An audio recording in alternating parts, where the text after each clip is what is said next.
Hi friends, අද අපි හදන්නේ අල පරාටා.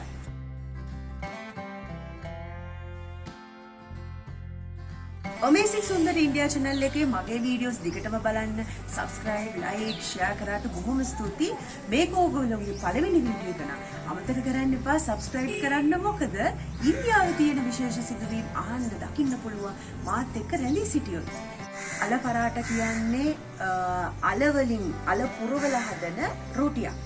දැන් පරාටා කියන්නේ ලංකාවේ පාම් පිටි දාලා අර ගොඩක් වෙලා තෙල් වල නිකන් පදම් වෙන්න වගේ තියලා හදන රොටියක්නේ. දැන් මේ පරාටා කියන්නේ සිම්ප්ලි ආටා පිටි වලින් හදන රොටියක්. ඒක ඇතුලේ අල පුරවලා. අපි බලමු මේක මොකක්ද කියලා. මේක ගුණයි ෆිලිං ඉක්මනටම බඩ පිරෙනවා. මේ අල රොටි දෙකක් කෑවොත් ඇති. විශේෂයෙන් කියන්න ඕනේ ඉන්දියාවේ කට්ටියට අල කියන්නේ නිකන් හෙවන් වගේ තමයි.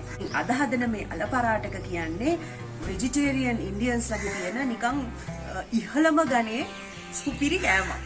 එහෙනම් යමු කුස්සියට. දැන් මේ සුපිරි ගණේ අල පරාටා එක ඔයගලන්ට බ්‍රෙක්ෆාස්ට් වලට කන්නත් පුළුවන්, ඩිනර් වලටත් ගන්න පුළුවන්. ඉතින් දැන් මේක කන විදිහ වගේ ඔක්කොම අපි හදලා ඉවරලා කියලා දෙන්න. ඉතින් අවශ්‍ය දේ අල විශේෂයෙන්ම අලඩතුම එක හදන්න බෑ. අනිත් දේ තමයි ආටා. එහෙනම් පටන් ගමු. මේ තෝරගන්න රොටි වලට හදන පිටි වර්ගය මොකක්ද කියන එක ඔයගලන්ට මගේ රොටි වීඩියෝ එකේ බලන්න පුළුවන්. මම අරන් තියෙන්නේ ආශිර්වාද් පිටි.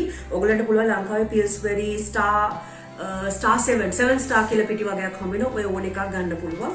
දැන් බලමු මේ තියෙන්නේ ආටා අරගෙන තියෙන රොටිය හදන බෝල හදන්න. ඊට පස්සේ ඒකට අමතරව ඒකට අවශ්‍ය කරන ලුණුයි තෙලුයි මේක මම හදන හැටි කියලා දෙන්න. ඊට අමතරව දැන් මේ ෆිලිං එකට අවශ්‍ය දේවල් මම අරන් තිනවා. මේ අල තඹපු අල මේ බලන්න මම කුකර් එකේ දාලා එළිය විනාඩි 10ක් විතර තිබ්බා. වතුරෙන් අයින් කළා. එතකොට මේ විදිහට ඩ්‍රයි වෙනවා. මේ මගේ අතේ වතුරවත් නැහැ. වතුර තියාගන්න එපා. මේක වතුර වුණොත් වැඩේ චොර වෙනවා.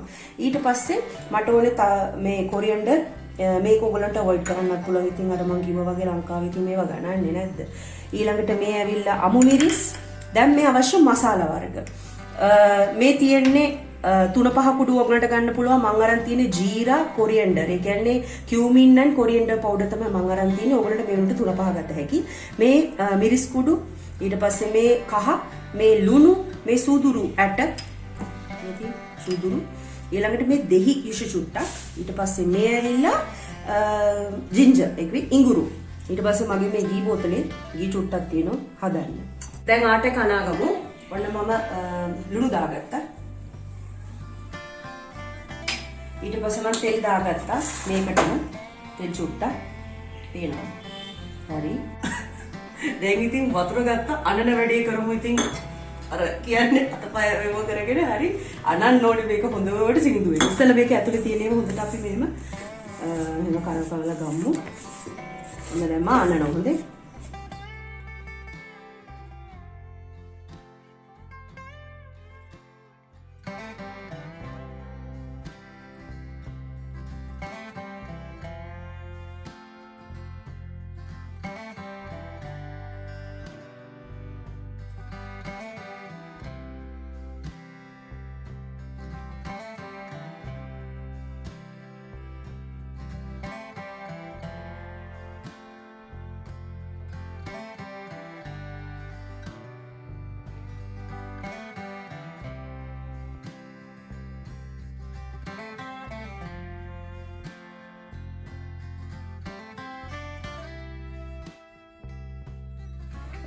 දැන් මම මේ මික්ස්චර් එකට අමු මිරිස් දාගන්නවා. සාමාන්‍යයෙන් සැර අනුව අපිට ගොඩාක් සැර ඕනේ.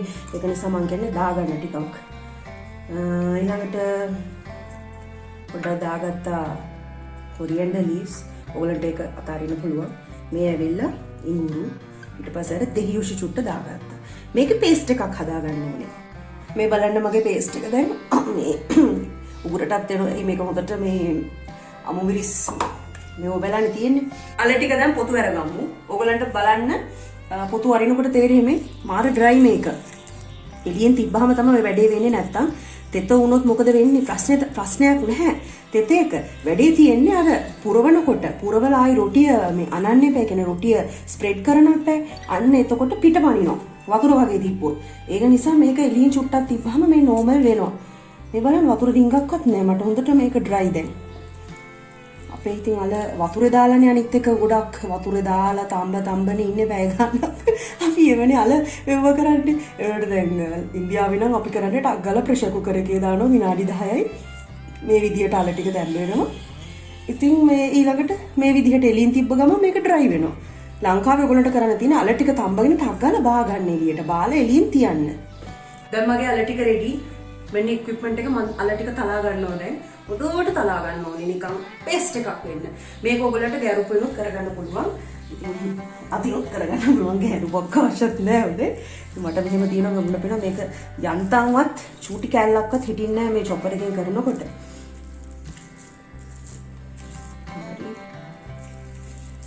හරි. මේක දැම්මා. හරි. දැන් ඔක්කොම තලාගත්තා. දැන් උන්ට ස්මෑෂ් කරගත්තා.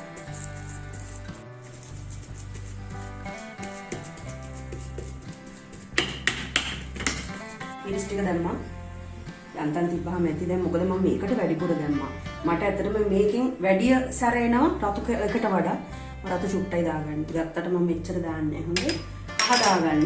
කහ අවශ්‍ය නැත්තම් නිකන් අර කලර් එක ලස්සනට එන්නේ නැහැ. කහ දාගන්න. මේ මගේ කියුමින් කොරියන්ඩර් පවුඩර් ඔයගොල්ලෝ 3-5 දාගන්න මේකට. ඊට පස්සේ මේ තියෙන්නේ සුදුරු ඇට ටිකක්. ඊළඟට ලුණු ඊළඟට ඔන්න මම දාගන්නවා අර හදාගත්ත පේස්ට් එක.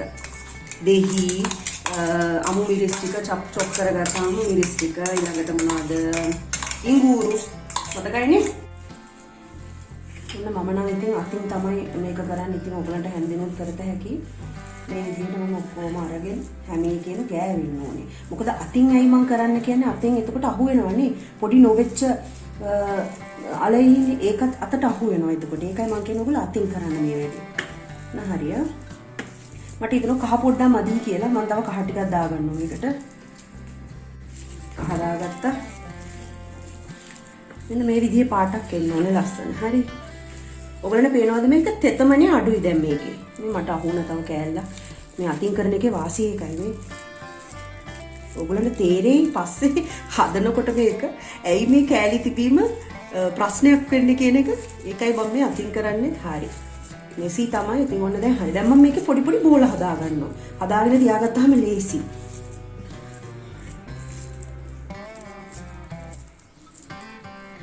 මේ විදිහේ සයිස් එක. සාමාන්‍ය මීඩියම් සයිස් අල එකක් හදලා ඔයගොල්ලන්ට පෙන්නන්න. ඔන්න මට මෙන්න මෙච්චර සයිස් එකක බෝලයක් ඇති. ඔය විදිහට බෝල රෙඩි කළා. ඔය ඔක්කොමත් එක්ක ඉතින් එහෙට මෙහෙට කරලා ඔයගලන්ට පොඩි එක්ස්පෙරිමන්ට් එකකුත් කරන්න පුළුවන්. දැන් මම නම් හරි ආසයි මේ මික්ස්චර් එකට මොනවද අනියන්ස් දාන්න, බීලුණු ගෙඩියක් දාන්න. එතකොට හැපෙනකොට රසයි. ඔයගලන්ට පුළුවන් රතු ලුණු ගෙඩියක් එහෙම දාලා බලන්න රසත් නැන්නේ හොඳට. මේවට තව තියෙනවා ඩ්‍රයි මැංගෝ පවුඩර්. ඉතින් ඕව ලංකාවේ නැහැ නේ. ඉතින් මම කියලා වැඩක් නැහැ. ඒක නිසා මම ඒක ඔයගලන්ට පෙන්නන්නෙත් නැහැ. එක දෙයක් කියන්න ඕනේ. ඕගොල්ලෝ නිකන් try කරන්න හරි ගාලික් දාගන්න එපා. සුදුලුණු දාලා ඒ වීර ක්‍රියාව කරන්න යන්න එපා. මොකද ලංකාවේ වෙච්ච අපිට සුදුලුණු හරි needed. ඉතින් සුදුලුණු මමත් දාලා බැලුවා එක සැරේ. මොකද සුදුලුණු කුක් වෙන්නේ නැහැ. ඒක අමුයෙන් වගේ තමයි එන්නේ. ඊට පස්සේ කනකොට උගුර නිකන් ලස්සන නැති මේකක් එනවා. නිකන් අමුතු හිර වෙන ගතියක් එනවා. ඒ නිසා සුදුලුණු දාන්න එපා. ඒ ඇරෙන්න අනිත් ඔය ගෙදර තියෙන මසාලා වර්ග වලට try කරන්න පුළුවන්.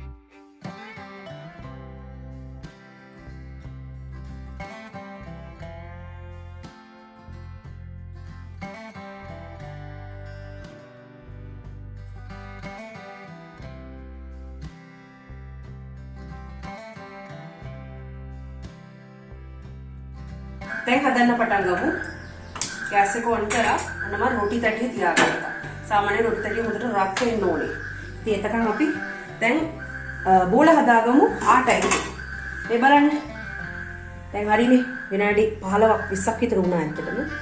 දැන් මේකට බෝල ගන්න. දැන් මේ අල සයිස් එකට වඩා ටිකක් සේම් හරි ටිකක් ලොකු එකක් වෙන්න ඕනේ. මොකද අලේ යන්නේ අර බෝලේ ඇතුළට. ඉතින් බෝල හදාගන්නකොට මම හිතනවා උඩට සොෆ්ට් වෙලා යන්නේ මේක. මේ බලන්න. මේ සයිස් එකට ඇති. ඔන්න ඒ වගේ මම දැන් බෝල 3ක් හදාගන්නවා.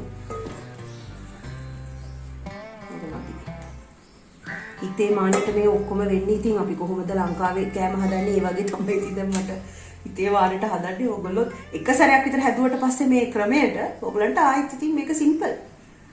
ඔන්න හරිය මම බෝල 3ක් හදාගත්තා. දැන් එහෙනම් පටන් ගමුද රෝල් කරන්න. හරි මේක මේ අතර බලන්න හරි දැන්. ඔන්න දැන් රස්නේ තාම නෑ මදි වගේ. දැන් මේකට දෙපැත්ත දාගන්න. දාගෙන මේ එක්සස් එක කොහොම අලා ගන්න. දැන් ඔන්න රෝල් කරගන්න. මේක රවුමක් විදිහට තමයි ඉස්සෙල්ලා රෝල් වෙන්න ඕනේ. ඔය ඇති. හොඳේ. ඔන්න දැන් ඔච්චරයි. රෝල් කරගත්තා. දැන් හරි. මේක පොඩ්ඩක්ම අඩු කරගන්නවා. ගෑස් එක මැදින්. දැන් මේ පෝලයක් ගත්තා, හදාගත්ත. මේක මම අතට ගත්තා. මෙහෙම මැදින් තියලා මේ ඇඟිල්ල දාලා මේ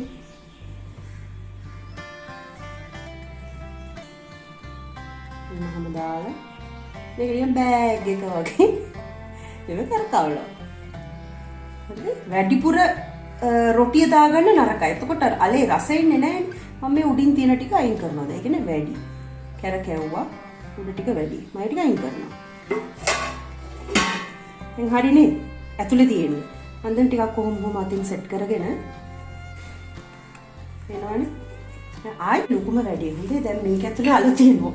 දැන් අල තියෙන නිසා නිකන් බබා වගේ තමයි දැන් මේක හිමින් ඒව කරන්නේ බලන්න. හරි හිමින් මගේ අත යාන්තම් නිකන් තල්ලු වෙනවා විතරයි. එක පණ දාගෙන මෙහෙම කරොත් ඉතින් ඔක්කොම එළිය අල ටික පේනවද? හරි හිමින් කරන්නේ. දැන් මේක අර දැන් තේරෙනවද මේ උඩින් චුට්ටක් වටම ඉහ ගන්න පුළුවන්. මෙහෙම ගාන්න. මේ බලන්න මේ කොන් වලින් තමයි තද කරන්නේ. හොඳේ මැදින් තද කරන්නේ නැහැ. එතකොට මැදින් තද කරාම කොන් මහතයිනේ. කොන් වලින් කොහොම යාන්තම් තද කරන්නේ. මේ මම කිසිම ප්‍රෙෂර් එකක් දාලා නැහැ මේකේ. යන්තම් මෙහෙම වටේ කරගෙන යනවා. මේ බලන්න. දැන් තේරෙනවද අලේ වතුර තිබ්බොත් කොහොමද වැඩේ කියලා චරස් ගාලා ඔක්කොම එළි. හරිද? ඒක වතුර ඔන්න ඔකයි දාන්න එපයි කියලා මම මෙච්චර පුනා කිව්වේ. ඔන්න හරි. දැන් බලන්න මේක හීනි කොච්චරද කියලා. හීනියට තිබ්බාම රසයි ඇත්තටම. මම ආයි පොඩ්ඩක් දැන් හරි දැන් මට බය නැහැ මේක කැඩෙයි කියලා. අර මුල ටික තමයි පොඩ්ඩක් මාර පරිස්සමෙන් කරන්න ඕනේ. හැලුනොත් එහෙම කැඩුනොත් එහෙම කඩතුළු වෙනවා. අන්න එහෙම ප්‍රශ්න ගොඩයි. දැන් ඔන්න මේක හරි මම දැම්මා. මේ අනිත් පැත්තට ගත්තා. ටඩා හරි. දැන් මේක අඩු එකේ සිම් එකේ ස්ලෝ ෆ්ලේම් එකේ මෙහෙම එක පැත්තක් හදා ගන්න ඕනේ විනාඩි 5ක් විතර. ඊට මේ සැරේ අනිත් පැත්ත දාගන්න ඕනේ. එතකොට යාන්තම් පොඩ්ඩක් ගෑස් එක වැඩි කරාම හරි. දැන් මේක හදන අතරතුර මේක වෙන අතරතුර අපි තව එකක් හදමු. හොඳට රවුම් කරගන්න. රවුම් කරගත්තා.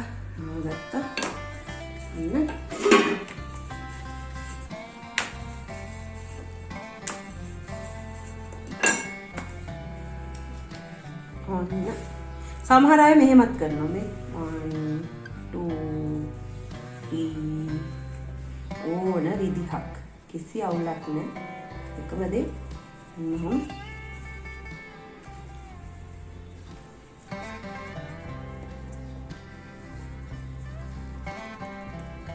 සලාතින් මෙහෙම පොඩ්ඩක් මේව කරලා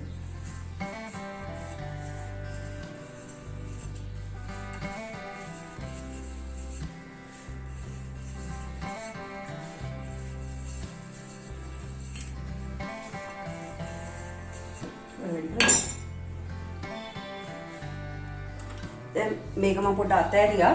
මම මේ කියන්නේ මේ බලන්න මේක ඇලෙන්නේ නැහැ. මේ තේනවා? අපි නම් අර ඇලුවා කියන්නේ නිකන් ඉවරයිනේ එතනින් මේ තෙල් බින්දුවක්වත් දාන්න නැතුව තමයි. හැබැයි මේ හරියට ඇනුණා නම් හරියට තියනවා නම් වැඩි මේ ඇලෙන්නේ නැහැ. මේක ඕන තරම් හෙට මෙහෙට දාත හැකියි. දැන් මේක කන්ටිනියු කරමු. තාම නැහැ පැත්ත. විනාඩි 3ක් විතර ඒක මෙව වෙන්න ඕනේ. මේ විනාඩි 3 ඇතුළත මම මේක හදාගන්නවා.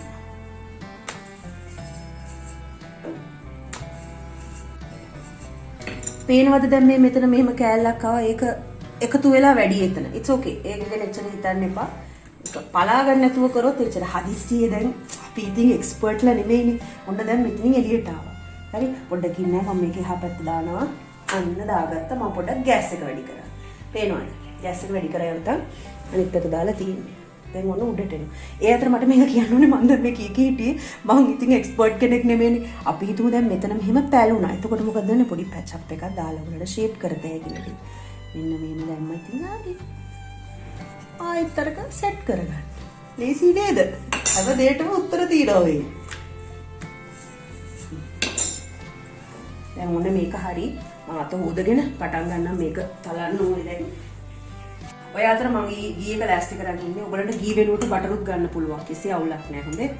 දැන් ඔන්න මේක හරි මම ආයෙ අනිත් පැත්ත දාගන්නවා. පේනවා. දැන් ඔයගලට පේනවා මේ චුට්ට මේ වීගෙන එන්නේ. ඔන්න හරි. මේක සාමාන්‍ය ඔයගොල්ලෝ හිතනවා මේක මාර සුපර් ෆාස්ට් වැඩක් වෙනවා කියලා. මේක අල පරාටා ඕනම පරාටා වගේක් ටිකක් වෙලා යනවා. නැත්තම් ඒකේ රස නැහැ. දැන් ඉතින් මම මොකද නේද කරන්නේ? මේ පැත්ත හරි. එහා පැත්ත ආයි දාගත්තා. මම මේකට ගී ටිකක් දාගන්නවා. දැන් මම මේක ලස්සන කලර් එකක් එනවා රසෙත් හොඳයි මම වැඩි වුණා. හරි. හොඳ අනිත් පැත්ත දාගත්තා. දැන් බලන්න ඔයගොල්ලන්ට තේරෙයි ගී දාපු ගමන් කොහොමද ඒකේ කලර් එක වෙනස් වෙන්නේ කියලා. මේ වන්න බලන්න. දැන් මෙහෙම අල්ලගෙන මම මෙහෙම තද කරමු බලන්න. ගෑස් එක ෆුල් එකේ තියෙන්නේ. තද කරලා මෙහෙම කරකවන්න ඕනේ. ආයෙ අනිත් එක. ඒනවද කොහොමද කලර් එක? මරුනේ. මෙහෙම කරකවක වෙන්නේ. ඒක යනවා ඉතින්. සාමාන්‍ය විනාඩියක් විතර මෙහෙම කරනකොට අර කාන්ට කුක් වෙලා ගී එක අරකෙත් එක්ක ඇබ්සෝබ් කරගෙන ගොඩක් රසයි මේක එතකොට. අයිත් මම එකම කනිප්පත දාන බලන්න මේ ඔක්කොම කුක් වෙලා තියෙන්නේ.